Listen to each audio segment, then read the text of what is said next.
In the vast reaches of the Andromeda cluster, something terrible was happening. The Morvellian hyperstructure, the most impressive creation in half the galaxy, was breaking apart. This wasn't just any building. It was a massive structure, the size of a small solar system, home to billions of alien beings from hundreds of different species. Its quantum crystalline walls shimmered with energy that powered thousands of worlds. The first signs came without warning. Tiny cracks appeared along the eastern quadrant, spreading like veins across the massive outer hull. Soon after, the power fluctuations began. Lights dimmed across entire city sectors. Transportation systems failed. The structure's central gravity generators started to malfunction, causing localized reality distortions where the laws of physics temporarily bent or broke. "This is unprecedented," declared Governor Track of the 7th Sector, his 4 eyes blinking rapidly in distress as he addressed the emergency council meeting. The hyperstructure has stood for over 12,000 years without major incident. The collective council of species gathered in their grand chamber, representatives from over 50 advanced civilizations, arguing loudly over what to do. The elegant crystal-bodied phalanx delegation insisted on a mathematical approach. The gas-based Voon suggested waiting for the structure to heal itself. The hive-minded Thrall wanted immediate evacuation. Up in the gallery, Earth's ambassador Dr. Kim watched silently. Humans were newcomers to this part of space. Most of the older species still viewed them as primitive upstarts barely worth notice. Earth had only been invited to join the council 50 years ago, and typically human opinions carried little weight. Outside the council chambers, panic spread rapidly. The news networks showed frightening images of huge sections of the outer shell crumbling away into space. Families packed whatever they could carry and rushed toward the transport hubs. Emergency signals blared constantly. Hospital ships from neighboring systems arrived to help evacuate the sick and injured. "Our best estimates give us 2 weeks before complete structural failure," announced Chief Engineer Lur, their tentacles trembling as they pointed to the holographic display. "We've tried everything in our technical database. Nothing works. The quantum crystalline matrix is rejecting all repair attempts." The ancient builders of the hyperstructure, a species known only as the Forerunners, had disappeared thousands of years ago, taking their advanced knowledge with them. None of the current civilizations fully understood how the massive structure worked or how to fix it. Dr. Kim stood up suddenly. The council chamber quieted as all eyes, sensory nodes, and perception fields turned toward the human. "The Earth Coalition would like to offer assistance," she said, her voice clear and steady. A ripple of dismissive noises spread through the chamber. "With respect, Ambassador," said Councillor Vrex of the Mechanids, "what could humans possibly contribute that our combined civilizations cannot? Your species has barely mastered interstellar travel." Dr. Kim smiled slightly. "That's true, but we have something else, something you might find useful in this situation." "And what would that be?" asked the council leader, their bioluminescent skin pulsing with skepticism. 300 years of breaking things and fixing them again," Dr. Kim replied. "We would like permission to bring in a specialized human engineering team." The council chamber erupted in debate. Many representatives laughed outright at the suggestion. Others argued it couldn't hurt to try, given their desperate situation. The council leader raised all 4 hands for silence. "Very well, Ambassador Kim. Your species may attempt to assist. We have nothing to lose at this point." Dr. Kim bowed slightly and stepped away to make the call. Outside, the evacuation was growing chaotic. Transport ships were overwhelmed with desperate refugees. On the lowest levels, the first major structural collapse had already claimed thousands of lives. Emergency shields had failed in 3 sectors, exposing entire districts to the vacuum of space. An ancient Voon elder, whose gaseous form swirled with patterns indicating deep wisdom, drifted beside Dr. Kim as she walked back to the Earth Embassy. "Your people truly believe they can help?" the elder asked, genuine curiosity in their harmonically modulated voice. Dr. Kim nodded. "Humans have always been good at fixing things, especially when everyone else says it's impossible. But this structure is beyond anything your species has encountered. the elder pointed out. That's exactly why we might succeed where others have failed, Dr. Kim replied. We're not bound by the same assumptions. We see problems differently. As she reached the embassy, Dr. Kim's communication device chimed. She answered to find the face of Director Park, head of Earth's Interstellar Engineering Corps. We received your emergency request, he said. How bad is it? Dr. Kim's expression grew serious. Worse than anything we've seen. The entire structure is failing.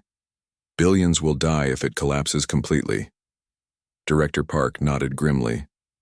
We'll assemble our best team immediately. The rapid response vessels can reach you in 72 hours. As the call ended, Dr. Kim looked up at the artificial sky above the council city. Through the transparent dome, she could see pieces of the outer shell drifting away into space. Somewhere in the distance, a support beam groaned as it bent under enormous pressure. The clock was ticking.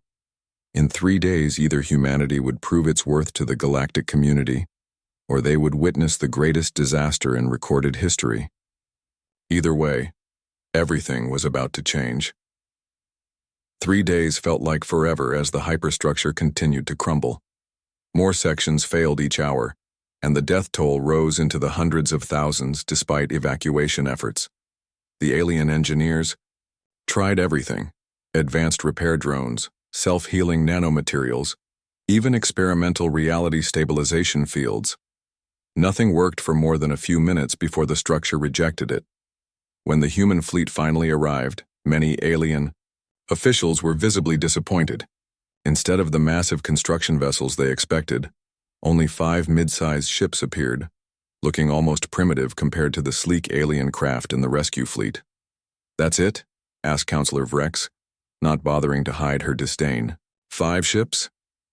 That's all we need, replied Dr. Kim confidently, though she felt a twinge of doubt watching the small fleet approach the docking bay.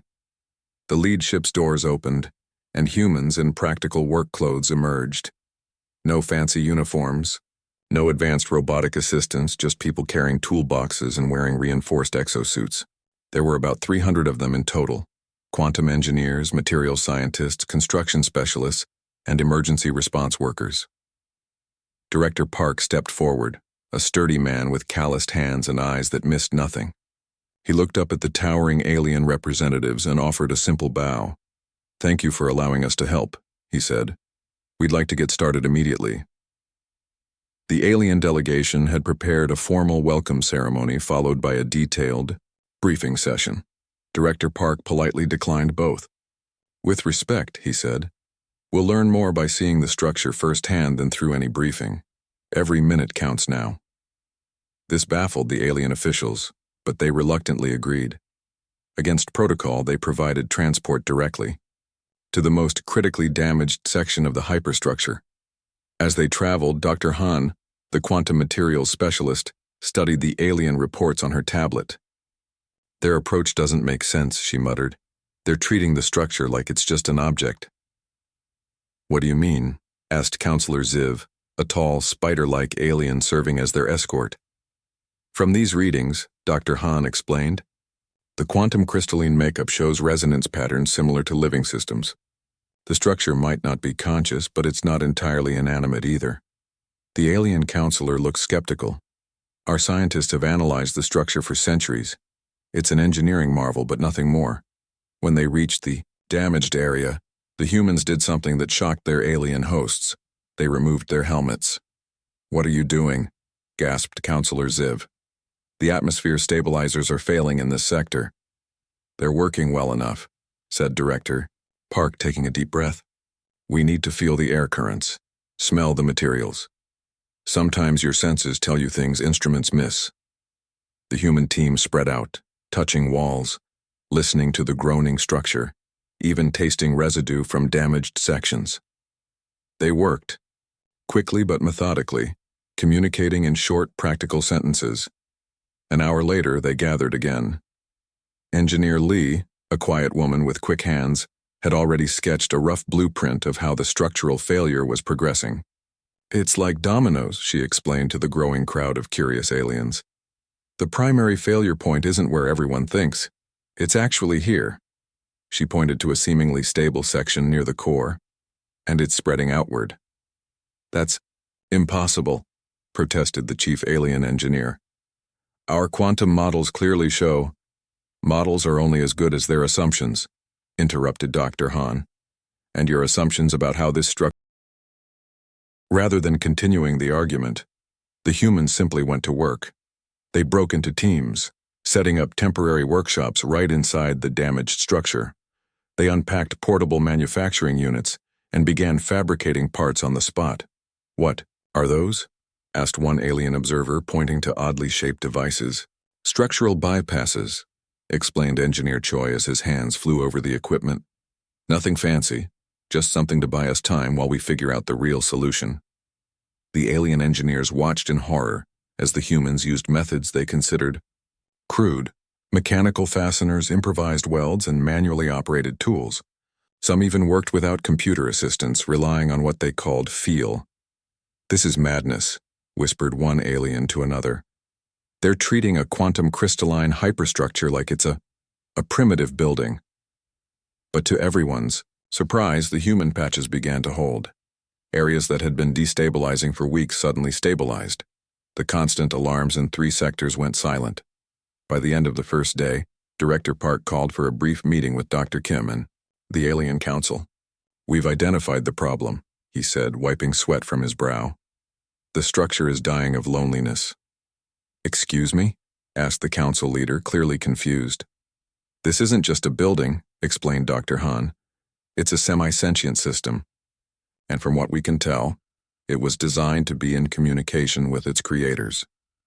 When they disappeared, it began a very slow decline. The current crisis is the final stage of that decline. That's absurd, scoffed one alien scientist. Structures don't get lonely. Maybe not your structures, replied Director Park. But this one does, and we think we can help it. He turned to his team and nodded. Set up the quantum resonance chamber. We're going to try talking to it. The alien representatives looked at each other in disbelief as the humans rushed off to implement their strange plan. But they couldn't argue with results. For the first time in months, the collapse had slowed significantly. Perhaps, said the council leader slowly, we should give them a chance. As night fell on the first day, evacuations slowed as hope began to spread. The humans worked through the darkness, their portable lights casting long shadows across the ancient halls of the hyperstructure. Unlike the alien engineers who relied on remote probes and AI analysis, they climbed into the damaged sections themselves, feeling the pulse of the vast structure beneath their fingertips. It's like listening to a heartbeat, whispered Engineer Lee as she pressed her hand against a thrumming crystal wall. Not mechanical at all, more like something alive. And somewhere deep within the quantum lattice of the hyperstructure, something ancient and lonely began to stir, responding to a touch it hadn't felt in thousands of years. Word spread quickly through the hyperstructure about the strange humans and their unusual methods. Alien residents who had been preparing to evacuate now lingered, watching from a distance as the human team worked. Many recorded videos of the bizarre techniques to share across the galactic networks. By the second day, a crowd of alien engineers and scientists had gathered to observe, their expressions ranging from horror to fascination. The humans had set up what they called a workshop inside one of the most damaged sections, something that violated every safety protocol in the council handbook. They're going to get themselves killed, muttered Senior Engineer Zal of the High Phalanx. Working without proper simulations first, using physical tools inside an unstable quantum matrix. But death never came. Instead, the humans moved with surprising confidence, as though they could sense which areas were truly dangerous and which merely appeared so. Dr. Lee stood at the center of the workshop, her hands covered in a fine crystalline dust as she examined a piece of the structure's core material. Unlike the alien scientists who used scanning devices from a safe distance, she crushed a sample between her fingers, rubbed it against her palm, even brought it to her nose to smell. This isn't dead material, she announced to her team. It's dormant, like a seed waiting for the right conditions. Engineer Choi looked up from where he was fashioning a replacement support beam. So what does it need? Water? Sunlight, he joked. Dr. Lee didn't laugh. Something like that, actually. It needs energy of a specific frequency, not electricity. Or radiation, more like. Attention, said Dr. Kang, the quantum biological specialist who had been unusually quiet until now. Everyone turned to look at him. He was sitting cross-legged on the floor, eyes closed, hands resting on a pulsing crystal node. What do you mean, attention? Asked Director Park. I've been listening to it, Dr. Kang said, eyes still closed. The structure has patterns, rhythms, not random. They change when we interact with it. It's responding to us, especially when we touch it directly. The alien observers exchanged skeptical glances, but Director Park nodded thoughtfully. Like a plant that grows toward light, he said. Or maybe more like an animal that responds to care. The question is, what kind of attention does it need? Dr. Kang opened his eyes. I think it needs connection. The patterns I'm feeling, they're like a nervous system searching for input. What if the original builders didn't just create this structure? What if they were somehow part of it? This theory was met with open laughter from some of the alien engineers, but Director Park silenced them with a raised hand.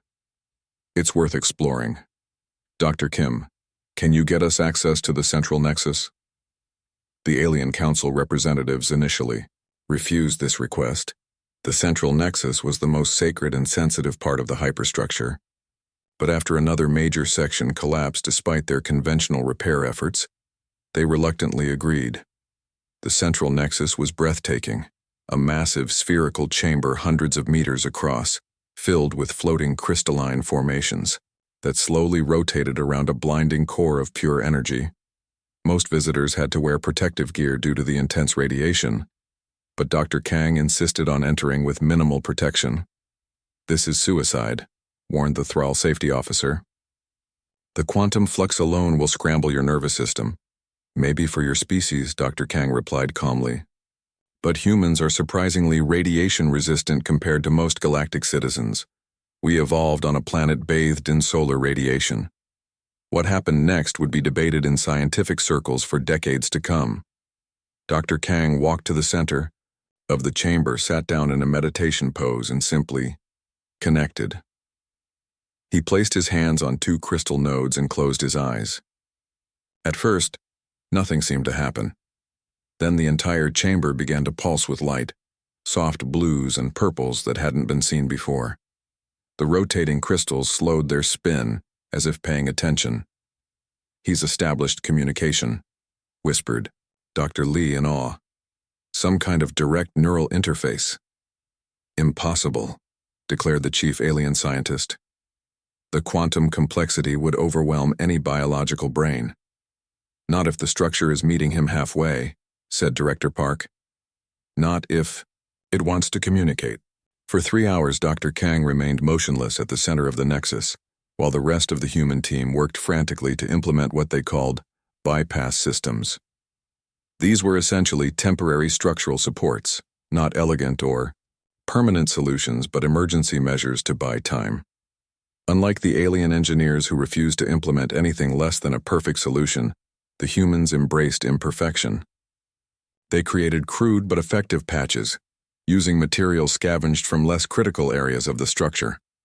They worked with their hands, sensing weak points intuitively, devising fixes on the spot.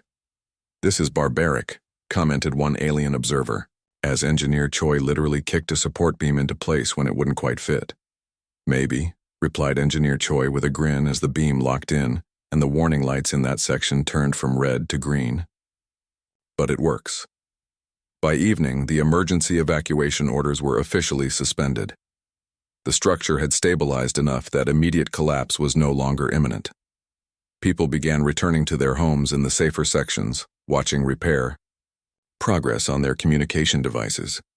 When Dr. Kang finally emerged from the nexus, he looked exhausted but excited. The team gathered around him as he collapsed into a chair.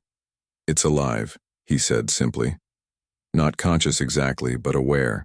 It's been alone for thousands of years since its creators vanished. The deterioration we're seeing isn't just physical decay, it's more like depression. A depressed building? Asked an alien counselor skeptically. More like a massive living system that's been abandoned, corrected Dr. Kang. It was designed to have a symbiotic relationship with its inhabitants, but that relationship was broken. We need to restore it. Later that night, as most of the team rested, Director Park and Dr. Kim met with the collective council. The vast chamber was silent as Director Park outlined their discovery and proposed. The hyperstructure isn't just a construction, he explained. It's a semi-sentient entity. The quantum crystalline material is capable of growth, adaptation, and response to stimulus. The original builders didn't just create it, they were in constant communication with it. And you believe you can… What? Talk to a building? Asked the council leader. Not exactly talk, said Director Park, but we can provide the right kind of stimulus, a pattern of energy and attention that might trigger its self-repair systems. Doctor, Kim stepped forward. We're requesting permission to attempt something unconventional. Our engineers want to create what they're calling a crystalline seed network, essentially planting growth nodes throughout the damaged sections. The council debated briefly before agreeing. They had little choice given the alternatives. As the meeting ended, an elderly alien scientist approached Director Park privately. Your methods are chaotic, imprecise, and completely contrary to established engineering principles, the alien said. Director Park braced for criticism, but the alien continued, and yet they work when ours fail. Perhaps there is something to learn from chaos after all. As the third day dawned, the human team began their most ambitious repair effort yet, preparing to implement a solution that no advanced alien civilization had even considered, treating the structure not as a machine to be fixed but as a living entity to be healed. The third day began with a discovery that changed everything. Engineer Choi had been working through the night analyzing samples from different sections of the hyperstructure. As morning light filtered through the temporary observation windows, he called an urgent meeting. Look at this, he said, pointing to his workbench where several crystal samples were arranged next to holographic images. These patterns, they're not random. The team gathered around, bleary-eyed from lack of sleep, but instantly alert at the excitement in his voice. What am I looking at? Asked Director Park, squinting at the complex formations. These are from the structure's core, explained Engineer Choi, pointing to one set of crystals. And these, he gestured to images displayed on his tablet, are deep-sea coral formations from Earth's Pacific Ocean. The similarity was striking. Once pointed out, it was impossible to miss the resemblance between the quantum crystalline patterns and the intricate branches of coral structures. They're almost identical, whispered Dr. Lee. But how is that possible? This structure was built by aliens who never visited Earth. Maybe it's not about the species, suggested Dr. Kang. Maybe it's about evolution itself. Certain patterns emerge naturally in living systems regardless of origin. A small crowd of alien scientists had gathered at the edges of the workshop, listening intently. One stepped forward, a respected biologist from the Voon civilization. Your theory has merit, the alien admitted. We've observed similar convergent evolution across thousands of worlds. But what does this tell us about repairing the structure? Engineer Choi grinned. Everything. If this structure grows like coral, then we've been approaching repairs all wrong. We don't need to replace damaged sections. We need to encourage new growth. The idea spread like wildfire through the human team. Within hours, they had completely shifted their approach. Instead of fabricating replacement parts, they began developing what they called a crystal seed solution. Essentially, engineered starter crystals that could integrate with the existing structure and promote regeneration. This is unorthodox, objected the head alien engineer. The structural integrity calculations alone would take months to verify.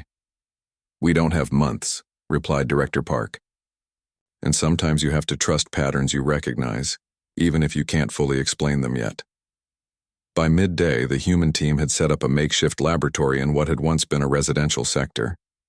The alien crowds watching them had grown larger, with many recording the proceedings for scientific archives.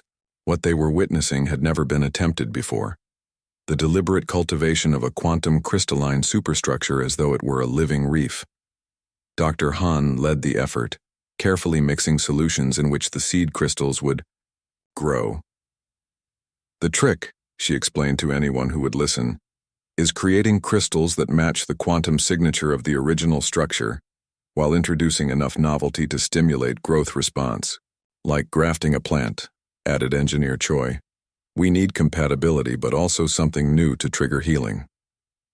While the laboratory team worked, Dr. Kang continued his communication sessions in the central nexus, attempting to prepare the structure for what would come next. Now that they understood the structure as a living system, these sessions took on new meaning, less like programming and more like therapy for a wounded entity. By late afternoon, they were ready for their first test.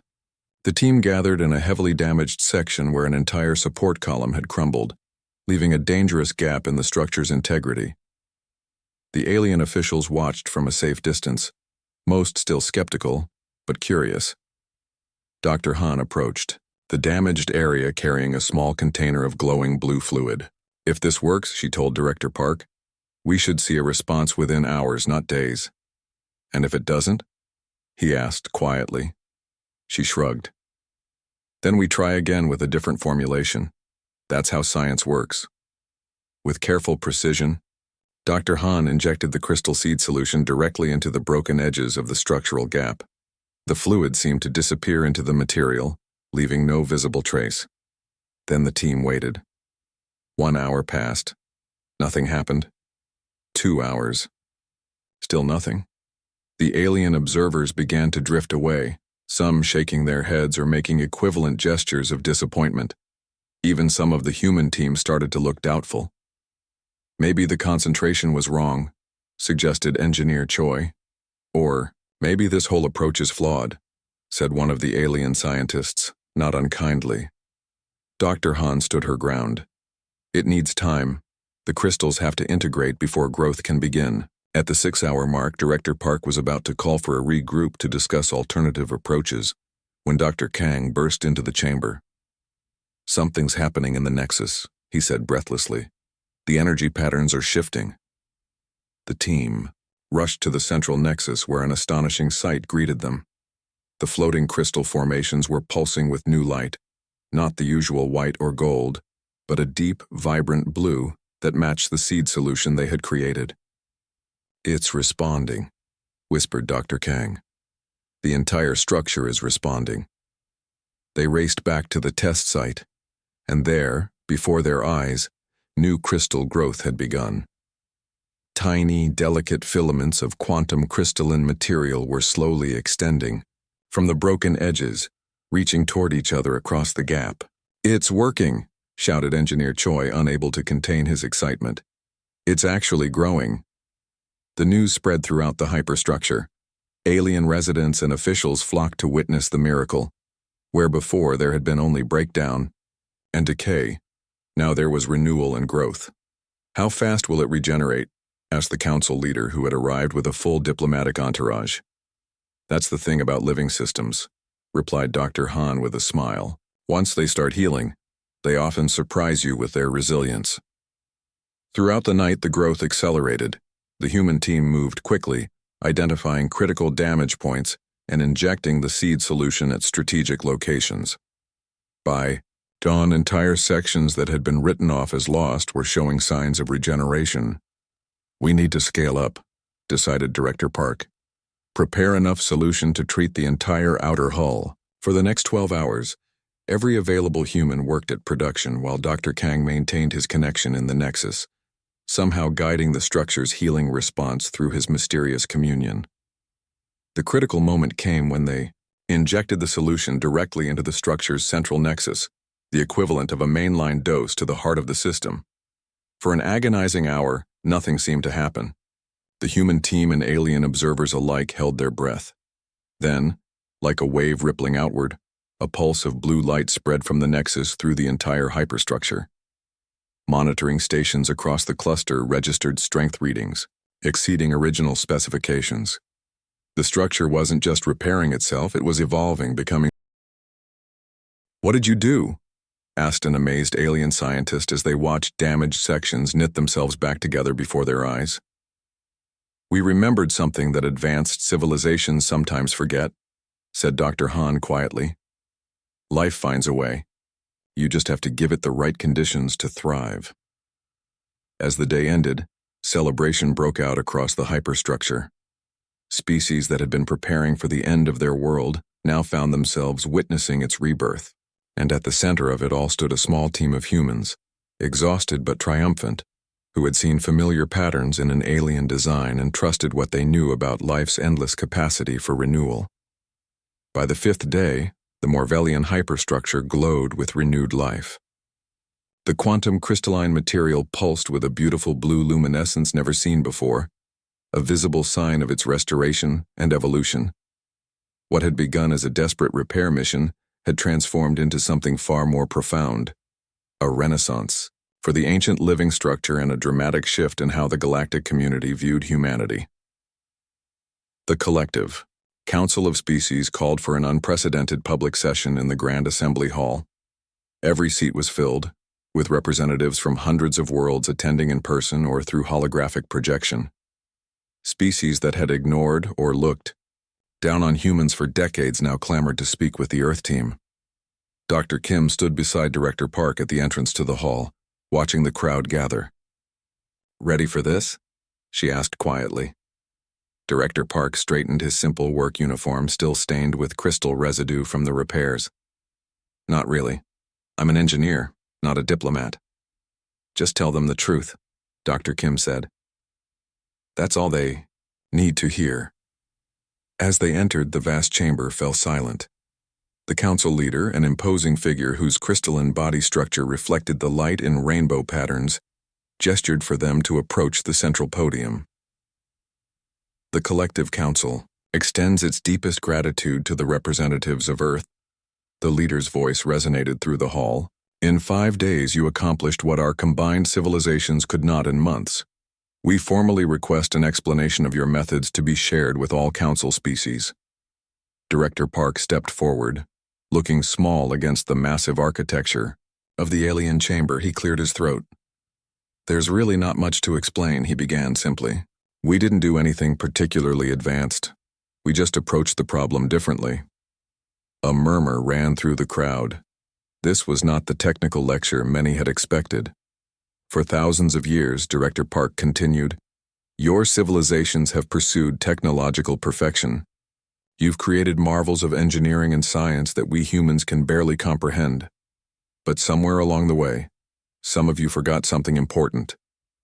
He paused, running his hand along the edge of the podium, feeling its texture the way his team had felt the living structure. You forgot that imperfection can be valuable. You forgot that adaptation matters more than perfection. On Earth, we never had the luxury of getting things exactly right. Our planet is chaotic, earthquakes, floods, storms. We build, nature destroys. We rebuild differently, over and over for thousands of years. The alien delegates listened in fascination as Director Park described Earth's history, not as a story of triumph, but as a story of constant adjustment, of learning through failure and surviving through flexibility. When we examined your structure, we didn't see a machine that needed precise replacement parts. We saw a living system that had been wounded and needed help to heal itself. The solution wasn't to force it back to its original specifications. It was to help it adapt to a new reality. Dr. Han stepped forward, holding up a small vial of the crystal seed solution that had saved the hyperstructure. "This isn't particularly advanced technology," she explained. "The formula is actually quite simple. What matters is the approach behind it. Understanding that living systems, even ones as vast as this structure, follow certain universal patterns. They grow, they adapt, they heal, if given the right environment and stimulus to do so." The Council. Leader leaned forward, genuinely curious. "Are you suggesting that our technological advancement has become a limitation?" Dr. Kim smiled diplomatically. "Not a limitation, just a different path.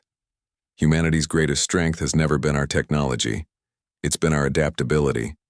We don't seek perfection. We embrace functional imperfection. We learn through trial and error. We expect failure and plan for it. This approach seems chaotic, observed one alien representative.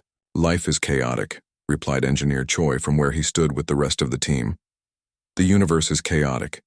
Maybe working with that chaos instead of trying to eliminate it completely is sometimes the better approach.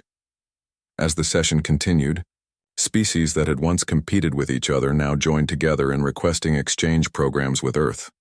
Universities from 100 worlds offered research partnerships. The Voon, one of the oldest species present, formally invited human engineers to study their ancient infrastructure problems. It seems, remarked the council leader, that the youngest species in our assembly has the most to teach us. Later that day, as the human team prepared their ships for departure, they visited the central nexus one last time. The chamber looked dramatically different now. The once sterile environment pulsed with vibrant energy, and the crystalline formations had grown more complex, more beautiful. Dr. Kang placed his hand on one of the crystal nodes and closed his eyes. "It's happy," he said simply. "For the first time in thousands of years, it doesn't feel alone." "Will it survive after we leave?" asked Dr. Han. Director Park nodded confidently. "We're leaving training programs for ongoing maintenance based on our methods. But more importantly, we're leaving behind a new understanding. The structure isn't just being maintained now, it's evolving, adapting. It's found a new purpose." As they walked through the repaired corridors toward their ships, alien residents stopped to thank them. Children of species known for their reserve now approached the humans with curiosity and admiration. Some even asked to touch their hands, the hands that had saved their home. "You know what's funny?" said Engineer Choi as they reached the docking bay. "When we arrived, I thought we were here to fix an alien structure. Turns out we were really here to build a bridge." "A bridge?" asked Dr. Lee. "Between different ways of seeing the world," he explained. "Between the pursuit of perfect theory and the value of imperfect practice. Between thinking and doing." Dr. Kim looked out through the massive windows at the hyperstructure stretching away into the distance, now gleaming with renewed strength. "Do you think they understand the real lesson here? That sometimes the most advanced solution isn't the most complex one?" "Some do," replied Director Park. "The ones who watched us work with our hands instead of just our computers. The ones who saw us fail and try again without shame. The ones who realize that touching something directly tells you more than scanning it from a distance."